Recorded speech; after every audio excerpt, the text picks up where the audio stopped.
햇살이 부엌 창으로 천천히 스며들었다. 싱크대 위에 반쯤 마른 그릇이 가지런히 놓여 있었고 전기 주전자에선 가볍게 김이 올랐다. 진이는 조용히 입차 하나를 머그잔에 넣고 소리 없이 따뜻한 물을 부었다. 일요일 아침의 고요함. 그녀에게는 평범하고 익숙한 하루의 시작이었다. 올해로 51살. 강서구의 낡은 다세대 주택 꼭대기층. 3층짜리 건물의 3층, 계단 옆 구석에 위치한 작은 집. 누군가 보기엔 삭막할 수도 있는 공간이었지만 진이는 이곳을 편안하게 여겼다. 누구의 방해도 없는 정리된 공간. 어느새 15년이 넘는 세월을 이곳에서 보냈다.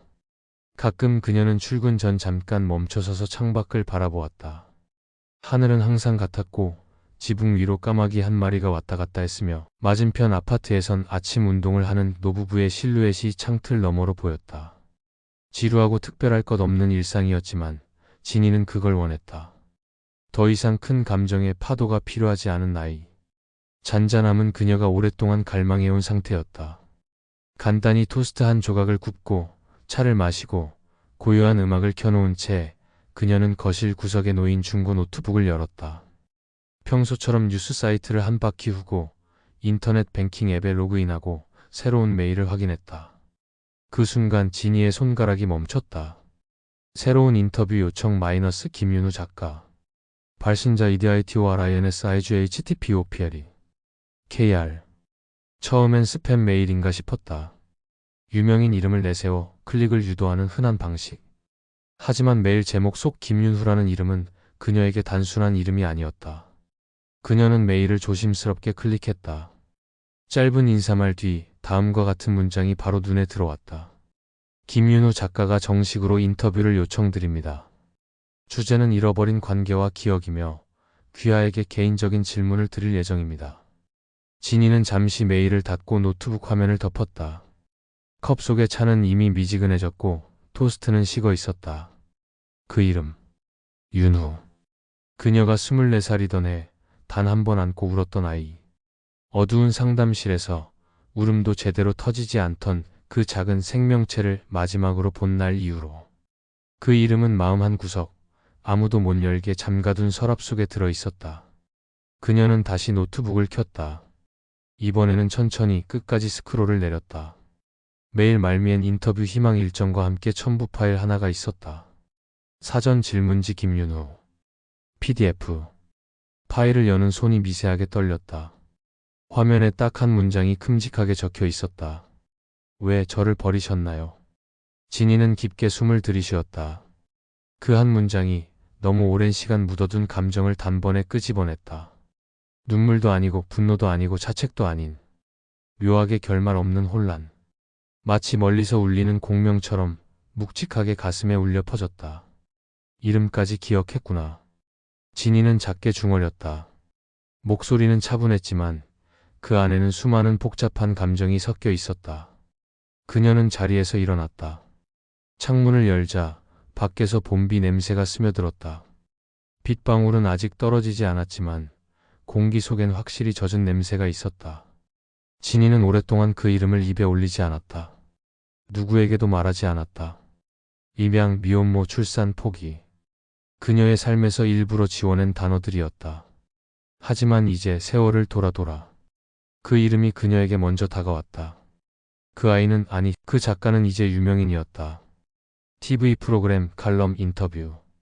기억을 문장으로 치환하는 작가라는 수식어를 달고 많은 이들의 마음을 울리는 사람이 되었다. 그리고 지금 그 울림의 방향이 그녀를 향하고 있었다. 진이는 고개를 들어 거울을 바라보았다. 눈가에 자리 잡은 주름, 조금씩 늘어난 흰머리. 그녀의 얼굴은 예전과 달랐지만 그 아이가 마지막으로 본 눈빛만큼은 아직 그대로였다. 어떻게 대답해야 하지? 그녀는 묻고 또 물었다. 이제는 자신도 대답을 들어야 할 차례라는 듯이. 창밖의 봄비는 마침내 떨어지기 시작했다. 처음엔 먼지를 적시는 정도였지만 곧 장판처럼 거실 유리창을 두드렸다. 진이는 창문을 닫지도 커튼을 치지도 않았다. 무언가 해야 할 일이 있다는 걸 직감한 듯 천천히 거실 벽장을 열었다. 벽장 안 서랍장은 3개의 칸으로 나뉘어 있었고 맨 아래 서랍은 항상 버리지 못한 것들로 채워져 있었다. 언젠가 정리하겠다고 말만 해놓고 10년 넘게 닫아둔 공간. 그녀는 망설임 없이 그 서랍을 열었다. 먼지 쌓인 서류 봉투, 사진 몇 장, 낡은 플로피 디스크, 그리고 맨 아래에는 노란색 A사용지 뭉치가 묶여 있었다. 그건 바로 그녀가 병원에서 나올 때 받았던 서류들이었다. 양육 포기 동의서, 출생 신고 미접수 통지서, 입양기관 상담 기록, 정신과 면담 확인서. 그 서류들을 하나하나 꺼내며 진이는 마치 25년 전에 자신과 대면하는 기분이었다. 회상대사. 당신 이 아이 키울 수 있어요.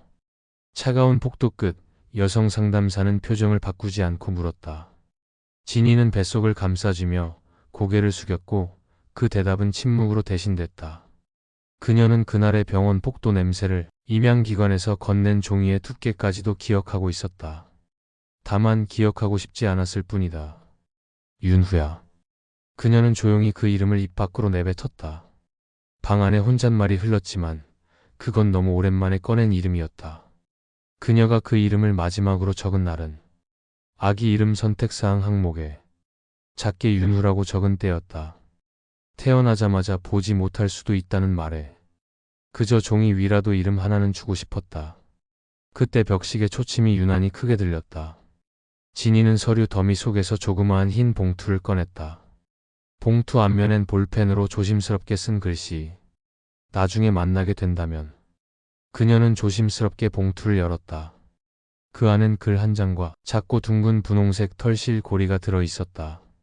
윤후야, 나는 너를 정말 사랑했단다. 하지만 그 시절 나는 아무것도 가진 게 없었어. 이름 하나, 손 한 번 잡아주는 게 전부였단다. 너를 보내고 나서 나는 매년 봄마다 편지를 썼어. 언젠가 내가 이걸 보게 된다면 그때도 나는 여전히 너를 기다리고 있을 거야. 진이는 편지를 다 읽고 나서 텅 빈 방 한가운데에 조용히 앉았다. 그리고 이 모든 기록을 종이 봉투에 다시 모아 넣었다. 나는 널 버린 게 아니라 보내야만 했던 거야. 그녀는 자기 자신에게도 처음 하는 말을 했다. 그날 오후 진이는 다시 노트북을 켰다. 메일창을 열고 인터뷰 요청 메일을 다시 띄웠다. 답장창을 열었다. 하지만 아무 글자도 쓰지 못한 채 그저 깜빡이는 커서를 바라보며 숨을 고를 뿐이었다. 그녀는 이제 알고 있었다. 그 아이는 진실을 원하고 있다는 걸. 그렇다면 자신도 정직하게 마주해야 했다. 진이는 세 번째로 메일창을 열었다. 이번에도 커서는 아무것도 적지 못한 채 하얀 화면 위에서 깜빡였다. 마치 이제 뭐라도 말해봐요라고 재촉하는 듯한 박자. 그녀는 처음으로 커서의 템포가 이렇게 초조하게 느껴졌다. 창밖 비는 이미 그쳤다. 하지만 진이의 마음에는 여전히 지난날의 습기가 맴돌았다. 그녀는 조심스럽게 자판에 손을 올렸다. 그리고 단 몇 줄만 남겼다. 안녕하세요. 인터뷰 요청에 대해 읽었습니다. 질문지의 내용은 무겁고 낯설지만 대면할 준비가 되어 있습니다. 일정은 조율하겠습니다. 단순하고 조심스러운 문장이었다. 그렇지만 이 짧은 문장을 보내는데 걸린 시간은 3시간에 가까웠다. 보내기 버튼을 누르자 마치 머리 위에 얹어졌던 무게가 조금 덜어진 느낌이었다. 그러나 진이는 그것이 잠시의 착각임을 알고 있었다. 진짜 무게는 그날, 그 장소에서 비로소 시작될 것이다. 일주일 뒤, 그녀는 양재역 근처의 작은 푸카페 앞에 서 있었다. 모퉁이 책방 작가와의 대화. 흰색 배경에 검정색 산세리프체로 적힌 문구. 카페 내부는 조용했고 사람들이 붐비지 않았다. 이곳이 그녀와 윤우가 처음으로 공식적인 대화를 나누게 될 자리였다. 진이는 입구 앞에서 5번 숨을 들이마셨다. 심장이 빨리 뛰는 걸 숨기기 위해 스카프를 조금 더 조염했다. 거울을 보며 눈가 주름을 다듬었지만 결국 그대로였다. 문을 열고 들어서자 카운터 옆 작은 테이블에 한 남자가 앉아 있었다. 30이 채 안 돼 보이는 나이. 단정한 셔츠, 검은색 얇은 뿔테 안경, 그리고 한 손에는 공책, 다른 손엔 따뜻한 커피잔. 진이는 그를 단번에 알아보았다. 화면 속에서 수없이 봤던 얼굴. 하지만 지금은 화면이 아닌 현실이었다. 진이님이시죠? 그는 조심스럽게 일어나 인사를 건넸다. 목소리는 의외로 낮고 부드러웠다. 진이는 말없이 고개만 끄덕였다. 자리에 앉으며 조용히 손을 무릎에 모았다. 이 자리를 마련해 주셔서 감사합니다. 개인적인 이야기를 꺼내는 일이기에 조심스러웠을 텐데요. 그의 말투엔 예의와 동시에 묘한 감정의 결이 스며 있었다. 그게 당신이 확실하단 느낌이 있었어요. 윤후는 공책을 가볍게 덮으며 말을 이었다. 기록을 찾는데 시간이 좀 걸렸습니다. 입양기관, 출생기록, 담당자 몇 명 다 바뀌었더군요. 진이는 입을 열지 않았다. 단지 그의 말을 가만히 듣고 있었다. 하지만 결국 이름 하나가 남더군요. 서진이. 그리고 편지. 그는 가방에서 조심스럽게 흰 봉투 하나를 꺼냈다. 봉투 앞면엔 낯익은 필체. 진이가 20대에 썼던 그 흔들리는 글씨였다.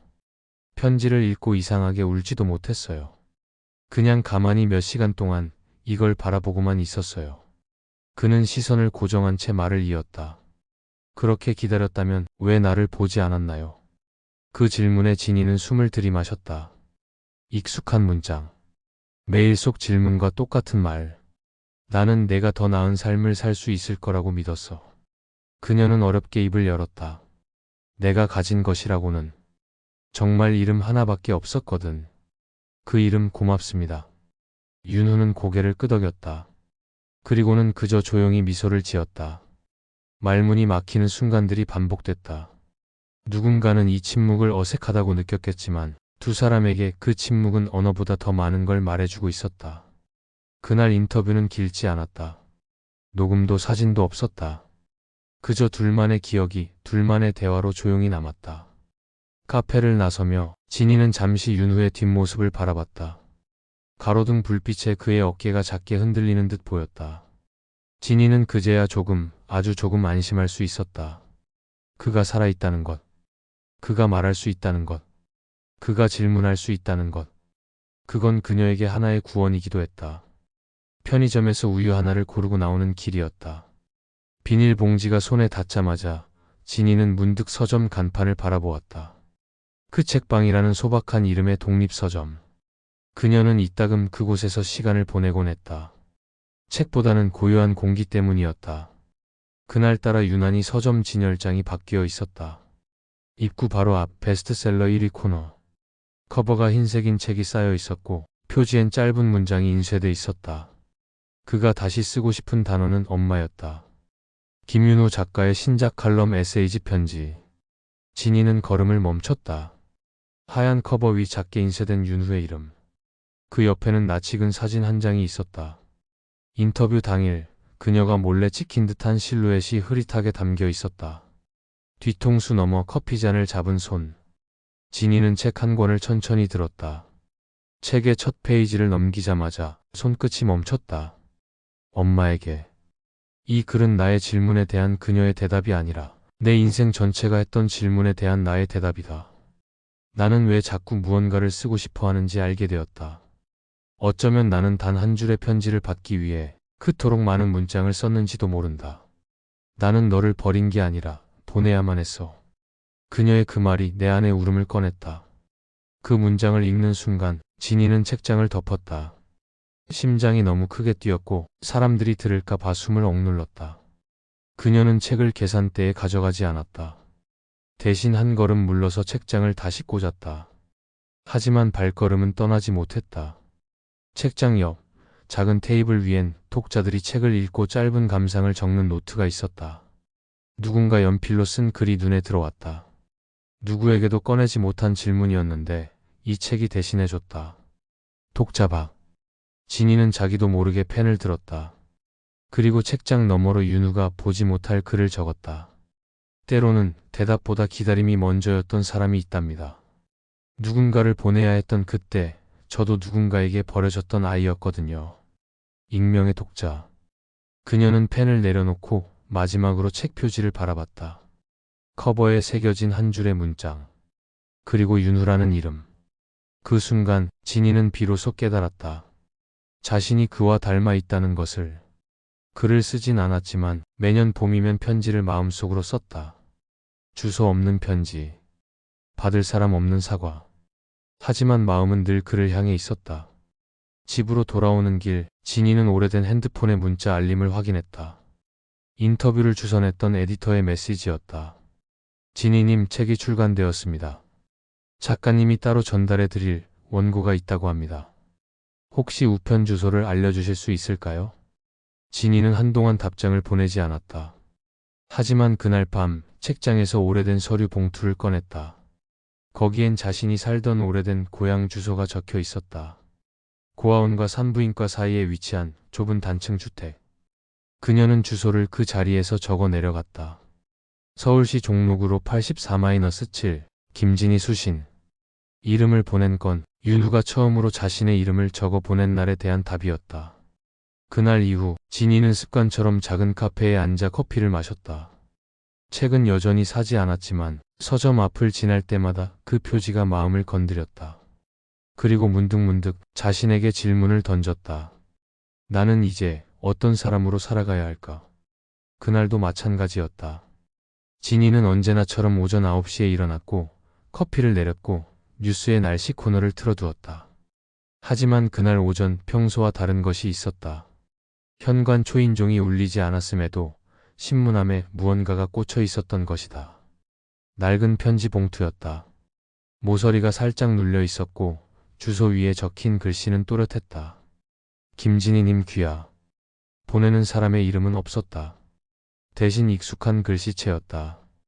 딱 한 번 그녀가 인터뷰에서 직접 마주했던 손글씨. 진희는 두 손으로 편지를 들고 천천히 의자에 앉았다. 한숨을 내쉰 후 봉투의 입구를 조심스럽게 찢었다. 그 안에는 단 한 장의 종이. 그리고 그 위에 적힌 진심. 진희님께 짧은 시간이었지만 저는 많은 걸 느꼈습니다. 당신과 나 사이엔 너무 많은 공백이 있었지만 그 안에 공통된 마음 하나가 있다는 걸 알았습니다. 저는 태어나 처음으로 편지를 씁니다. 이 편지가 당신에게 닿을지조차 확신할 수 없지만 그래도 써야만 할 것 같았습니다. 누군가가 나를 이름으로 불러주었다는 감정, 누군가가 나를 떠올리며 살아왔다는 사실. 그 모든 것이 저를 다시 사람으로 만들어 주었습니다. 당신은 제게 살아있다는 증거를 남겨주신 겁니다. 감사합니다. 그리고 어쩌면 언젠가 당신을 엄마라고 부를 수 있을지도 모르겠습니다. 윤우 드림. 진희는 편지를 손에 쥔 채로 꼼짝도 하지 못했다. 그저 입을 가린 채 조용히 눈을 감았다. 그동안 얼마나 많은 말을 지원했던가. 얼마나 많은 말을 삼켜야 했던가. 하지만 이제 그녀는 처음으로 누군가로부터 엄마라는 단어를 허락받았다. 그날 오후 진희는 동네 꽃집에 들렀다. 작고 흰 카네이션 한 송이를 샀다. 그리고 책상 위에 조심스럽게 놓았다. 무언가 대단한 변화는 아니었지만 그녀에겐 충분한 의식이었다. 작은 의자에 앉아 진희는 메모지에 글을 적기 시작했다. 나도 처음이야. 누군가의 엄마로 살기 위해 다시 펜을 드는 건. 그녀는 그 메모를 한참 바라보다 다시 봉투에 넣었다. 이번엔 자신이 보낼 차례였다. 아무런 연락처도 주소도 알 수 없지만 마음을 보내는 법은 이제 알고 있었다. 전시장 내부는 생각보다 넓지 않았다. 회색 벽과 낮게 깔린 조명이 어딘지 차분하면서도 서늘한 분위기를 풍겼다. 김윤우 개인전 편지라는 제목 아래 관객들은 하나둘 걸음을 조심스럽게 옮기고 있었다. 진희는 조용히 입장했다. 직접 초대받은 건 아니었다. 하지만 출판사의 블로그에서 전시 소식을 보고 망설임 끝에 찾아왔다. 한쪽 벽면엔 작은 봉투들이 빼곡히 붙어 있었다. 각 봉투엔 실명이 아닌 단어로만 이름이 붙어 있었다. 사랑, 후회, 기다림, 그리고 엄마. 그 단어를 보는 순간 진희는 무릎이 살짝 흔들리는 걸 느꼈다. 엄마라는 봉투 안에는 윤우가 쓴 또 하나의 편지가 들어 있었다. 관람객은 그 글을 손으로 만질 수 없고 투명한 유리관 안에서 읽을 수 있었다. 엄마. 당신은 언제나 그날을 말하지 않았죠. 나도 오랫동안 그날을 묻지 않았어요. 하지만 이제는 알아요. 말하지 않는 것이 말하는 것보다 훨씬 더 깊은 사랑일 수도 있다는 걸. 누군가를 위해 사라진다는 것. 누군가를 위해 버텨낸다는 것. 그건 오직 엄마만이 할 수 있는 일이었을지도 모릅니다. 당신을 이해하는데 25년이 걸렸어요. 그 기다림에 답할 수 있는 사람이 되고 싶습니다. 이제 저도 누군가에게 아버지가 되려 합니다. 윤후. 진이는 눈을 떼지 못했다. 편지 속엔 사랑한다는 말 한마디 없이 모든 감정이 담겨 있었다. 그녀는 무언가 가슴 깊숙한 곳에서 터져나오는 감정을 꾹 참았다. 아무도 눈물을 보지 못하게 모자챙을 더 깊숙이 눌러섰다. 전시장 출구 쪽 작은 방이 마련되어 있었다. 작가는 거기에서 관객들과 짧은 대화를 나누고 있었다. 진이는 한참을 망설이다가 문 앞까지만 다가섰다. 작가님, 이 작품 정말 감동이었어요. 어떤 여성이 윤후에게 말했다. 엄마와의 관계가 다시 생각나게 됐어요. 저도 먼저 연락해볼까 싶어요. 윤후는 조용히 고개를 끄덕였다. 감사합니다. 그 마음이 그분께 꼭 닿았으면 좋겠네요. 그 순간 진이는 더 이상 다가가지 못했다. 그가 자신을 보는 눈빛이 두렵기도 했고 무엇보다 그 자리에서 자신이 엄마라고 말할 수 있는 용기가 없었다. 그녀는 조용히 돌아섰다. 밖으로 나가려던 그때 작은 소리로 누군가 그녀를 불렀다. 혹시 김진희님? 진이는 숨을 멈췄다. 천천히 고개를 돌리자 출판사 에디터가 서 있었다. 작가님이 전화라고 하셨어요. 오늘 오실 것 같다고 하시더라고요. 이거 진희님께 드리라고. 그녀는 작은 흰색 봉투 하나를 건넸다. 봉투에는 이름도 문구도 없었다. 그저 손편지라는 것을 알 수 있을 뿐이었다. 진이는 두 손으로 그것을 받았다. 그리고 조심스럽게 가방 안에 넣었다. 고맙습니다. 작은 목소리로 진이는 말했다. 전시장 밖으로 나오는 길. 밤 공기가 싸늘했다. 그러나 진이의 손은 이상하리만치 따뜻했다. 그 봉투 하나가 그녀에게 다시 삶을 연결해주는 끈 같았다. 비가 온 다음 날이었다. 길가엔 아직 물기가 남아있었고 회색 구름이 천천히 흘렀다. 서울 종로의 오래된 중식당 만리장성이라는 이름만큼이나 시대를 거슬러 온 듯한 외관. 진이는 조심스럽게 문을 밀고 들어갔다. 그 자리는 윤후가 예약한 곳이었다. 전화 한 통 없이 그는 단 한 문장만을 남겼다. 이번엔 제가 대접할게요. 자장면 좋아하시죠? 진이는 고개를 끄덕이듯 천천히 걸음을 옮겼다. 창가 구석 테이블에 윤후가 앉아 있었다.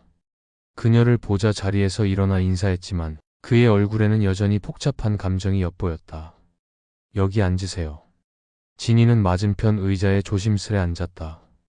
그들 사이엔 유리컵 하나, 물병 하나, 그리고 무언가 말하려다 멈춘 입술 둘이 있었다. 여기 자장면 진짜 맛있어요. 어릴 때 단체로 자주 왔었거든요. 보육원 소풍날 같은 때. 윤후의 말에 진이는 고개를 들지 못했다. 그가 말한 보육원, 그곳이 바로 그가 자라난 세월이었다. 그땐 자장면이 세상에서 제일 맛있는 음식이었어요. 검은 소스 위에 오이채 하나 올라가 있으면 그게 다였는데. 그래도 좋았겠네요. 진이는 작게 말했다. 자신이 해주지 못한 모든 식사를 대신한 한 그릇. 음식이 나왔다. 윤후는 손에 젓가락을 들었지만 움직이지 않았다. 진희님도 드셔보세요. 그는 여전히 그녀를 엄마라 부르지 않았다. 그것이 오히려 다정하게 느껴졌다. 둘은 조용히 자장면을 비볐다. 소스가 면을 타고 천천히 번졌다. 이야기도 감정도 그렇게 섞여갔다. 전 궁금했어요. 윤후가 말했다. 왜였는지, 왜 저를 떠나보내셨는지, 아니면 떠나게 둘 수밖에 없었는지. 진이는 젓가락을 내려놨다. 한참을 머무시다 입을 열었다. 그날 나는 23이었어요. 오피스텔 반지하. 너를 안고 3시간 울었어요. 아무것도 가진 게 없었어요. 일도 없고 집도 없고 너 하나만 있었어요. 그녀는 깊이 숨을 들이쉬었다. 하지만 나는 너에게 세상을 줄 수 없었어. 그래서 너를 그 세상에 먼저 보내야 했어. 윤후는 아무 말 없이 들었다. 그의 손가락이 테이블 위를 가볍게 두드렸다. 그 말이요. 그가 조용히 말했다. 처음 들었을 때 이해할 수 없었어요. 근데 지금은 조금 알 것도 같아요. 그는 고개를 들었다. 누군가를 위해 사라진다는 거, 그게 얼마나 무거운 일인지 이제야 알겠거든요. 식사가 끝나갈 무렵 윤후는 가방에서 작은 종이 봉투를 꺼냈다. 이거 드릴게요. 그는 조심스럽게 그것을 진이에게 건넸다. 이건? 제 첫 책 인쇄로 산 카메라예요. 필름 카메라인데요. 사진 한 장만 같이 찍고 싶었어요. 그게 저한테는 좀 필요했어요. 진이는 말없이 봉투를 받았다. 그 안에 놓인 낡은 필름 카메라, 오래된 추억의 질감이 그대로 담겨 있었다. 그날 두 사람은 종로 거리에서 사진을 한 장 찍었다. 흐린 하늘 아래 회색 벽 앞에서. 어깨는 닿지 않았지만 마음은 겨우 도착했다. 사진 한 장. 모든 게 그 속에 담겼다. 말하지 못한 이야기, 지나간 세월, 그리고 겨우 닿아버린 서로의 마음까지. 서울 종로 골목의 회색 벽 앞. 진이와 윤후는 나란히 섰다. 낡은 필름 카메라 렌즈를 바라보며 둘은 서로의 숨소리만 들었다. 찰칵. 셔터 소리는 아주 작았지만 그 순간은 오래 머물렀다. 필름 한 롤에 20장 정도밖에 안 들어가요. 윤후는 카메라를 들여다보며 말했다. 근데 이 한 장이면 아마 충분할 것 같아요. 진이는 고개를 살짝 끄덕였다. 말이 필요 없는 순간이었다. 그의 손이 떨리는 걸 그녀는 봤다. 하지만 그 떨림을 지켜보는 자신의 눈도 살짝 젖어 있었다. 사진 현상되면 보내드릴게요. 응, 기다릴게. 그 짧은 말이 얼마나 멀리 돌아온 대화였는지 서로 알고 있었다. 몇 주 뒤, 진이는 자그마한 택배 상자를 받았다. 그 안엔 흑백 사진 한 장과 짧은 쪽지가 들어 있었다. 어떤 가족은 혈연으로, 어떤 가족은 기억으로 이어진다고 하죠. 우리는 후자인 것 같아요. 당신의 기억 속에도 이 사진이 남았으면 좋겠습니다. 진이는 사진을 액자에 넣어 작은 책상 위에 올려두었다. 사진 속 그녀는 약간 어색한 표정이었다. 하지만 그 옆에 선 윤후의 눈빛은 어딘가 평온했다. 그녀는 가끔 그 사진을 바라보며 옛 시절의 자신을 떠올렸다. 19, 입덧을 숨기며 야간 알바를 하던 밤. 23, 아기를 안고 서울역 화장실에서 울던 새벽. 그리고 50을 넘긴 어느 가을날 아들과 처음 함께 찍은 한 장의 사진. 그녀는 달라져 있었다. 어떤 감정은 여전히 무겁고 어떤 기억은 아직도 고통스러웠지만 이제 그녀는 도망치지 않는 사람이 되었다. 사진이 찍히던 그날로 다시 돌아가 보자. 윤후는 셔터를 누르고 나서 잠시 카메라를 내려다봤다. 아무래도 그는 혼잣말하듯 말했다. 이 장면은 내 다음 작품 표지로 써야 할 것 같아요. 진이가 살짝 웃었다. 그래, 좋은 생각이네. 근데 문제는 그는 살짝 장난스럽게 덧붙였다. 출판사에서 누가 누군지 묻겠지. 그럼 뭐라고 할 건데? 그냥 아주 소중한 사람이라고만 할게요. 그 말이 전부였다. 혈연, 가족, 엄마, 아들. 그 어떤 단어보다도 소중한 사람이라는 표현이 둘 사이의 모든 관계를 다 품고 있었다. 그리고 그것이면 충분했다. 초겨울. 찬바람이 문틈을 스칠 때마다 집안은 더 조용해졌다. 진이는 오늘도 아침에 일어나 뜨거운 물을 끓였다. 주전자에서 피어오르는 김은 마치 안개처럼 부엌을 감쌌다. 그리고 조심스레 편지지를 펼쳤다. 이젠 매일 아침의 루틴이었다. 커피 한 잔, 흰 종이, 그리고 윤후에게 쓰는 한 통의 편지. 하지만 그 편지는 붙이지 않았다. 그녀는 서랍을 열고 편지들을 차곡차곡 쌓아두었다. 오늘은 이상하게 너 어릴 적 발톱 자르던 날이 생각났어. 작고 투명해서 자르기가 무서웠던 그 느낌. 그게 어쩌면 엄마였던 날의 유일한 기억이었는지도 몰라. 그녀는 그렇게 자신을 기록하고 있었다. 과거를, 후회를, 그리고 이제 막 피어오르기 시작한 감정을. 한편 윤후는 작업실 한 구석에 작은 상자를 꺼내 들었다. 사진과 메모지, 그리고 진이에게서 받은 손편지 한 장이 담긴 상자였다. 그는 그 위에 작은 스티커를 붙였다. 기록, 엄마에 관하여. 출판사로 넘길 차기 작품의 원고 제목이었다. 그는 자신이 글을 쓰는 사람이 될 줄 몰랐다고 예전 인터뷰에서 말했다. 하지만 지금 이 작업은 단순한 창작이 아니었다. 치유이자 고백이었고 또 다른 형태의 대화였다. 몇 주 후, 진이는 뜻밖의 전화를 받았다. 김진희님 맞으시죠? 저희는 출판사인데요. 김윤후 작가님께서 연락을 드리라고 하셔서요. 그녀는 잠시 멍해졌다. 출판사? 윤후? 이번 신간에 작가님이 감사의 말을 쓰셨는데요. 혹시 책 받아보실 주소를 알려주실 수 있을까요? 진이는 천천히 주소를 읊었다. 받침이 흔들렸고 발음이 조금 떨렸다. 수학이 넘어지고는 다정하게 말을 이었다. 작가님이 따로 당부하셨어요. 책보다도 그 안에 끼운 쪽지를 꼭 먼저 보시라고요. 며칠 뒤 책이 도착했다. 표지는 흰 배경 위에 잉크 번짐처럼 번진 한 문장. 엄마라는 단어는 내가 가장 늦게 이해한 말이었다. 진이는 책을 열어보지도 않고 먼저 표지 안쪽을 펼쳤다. 그곳엔 작고 정갈한 글씨로 적힌 쪽지가 있었다. 엄마, 이젠 그렇게 불러도 되겠죠? 제가 쓰는 모든 글의 시작이자 끝은 결국 당신이었어요. 그 많은 침묵, 그 모든 시간이 이제는 단어로 남게 되었어요. 우리가 같이 살진 않았지만 이렇게라도 서로를 남기고 싶었어요. 항상 응원해 주셔서 고맙습니다. 다음엔 책에 실을 사진도 엄마랑 같이 골라요. 윤후 올림. 진이는 책을 가만히 안고 소파에 앉았다. 두 손으로 표지를 어루만지며 마치 살아있는 무언가를 품듯 품었다. 그녀는 생각했다. 지금 이 감정이 회복인지 후회인지 혹은 아직도 늦지 않았다는 믿음인지. 하지만 확실한 건 이제 서로를 받아 적는 일은 두 사람 모두에게 일상이 되었다는 것. 오래 비워두었던 거실 탁자 위에 커피잔 4개가 놓였다. 각기 다른 무늬의 머그컵이지만 그중 하나만은 유독 다른 자국이 많았다. 진이의 것이다. 그날은 명절도 기념일도 아니었다. 하지만 오랜만에 친정 식구들이 진이의 집으로 모였다. 오빠 올케 조카 하나. 그리고 어색한 공기 몇 스푼.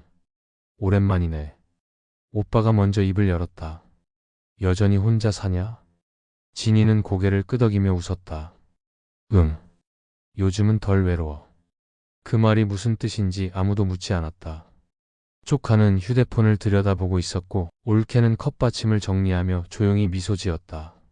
잠시 후 진이는 작은 서랍에서 봉투 하나를 꺼냈다. 그 안엔 흑백 사진 한 장과 책이 한 권 들어 있었다. 이거 보여주려고 불렀어. 그녀는 조심스럽게 사진을 내밀었다. 누구야? 오빠가 물었다. 진이는 아주 작은 숨을 들이쉬었다.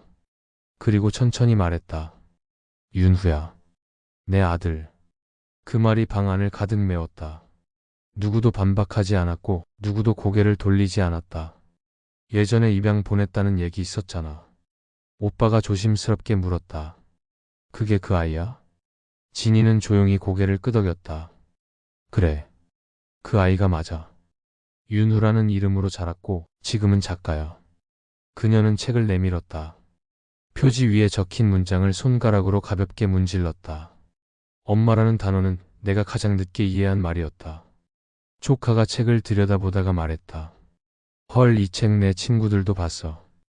SNS에서 엄청 유명하던데. 실화였구나. 진이는 작게 웃었다. 그래, 실화야. 내가 살아온 이야기의 일부. 올케는 천천히 컵을 들며 말했다.